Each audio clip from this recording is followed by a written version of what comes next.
Биздин акционерибиз бар. Бул Кыргыз Алтын ачык акционердик коому. Ошого дивиденд катары биз быйыл 300 миллион АКШ долларын которуп бердик. Ал эми узагыраак мезгилде алсак, кум төрөгени мамлекеттин башкаруусуна өткөн маалды тагыраак айтканда 2022 жылдын башынан ушул 2026 жылдын июлуна дейин айтканда биз мамлекетке салык жана милдеттүү төлөмдөр түрүндө 1 миллиард 233 миллион АКШ долларын которуп бердик. Компаниябыздын өндүрүштүк ишмердүүлүгүнө жалпы кирешебиз дээрлик 5 миллиард АКШ доллары болду.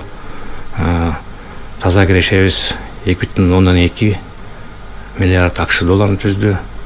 Кыргыз Алтын ачык акционердик коомуна берилген дивиденд ошол мезгилдин ичинде 741 миллион АКШ долларын түздү.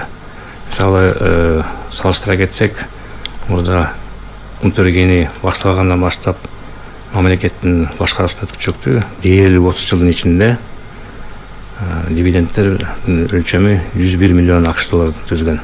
Өзүңүздөр салыштырып көрсөңөр, жети эседен көбүрөөк 4 жылдын ичинде берилди мамлекетке.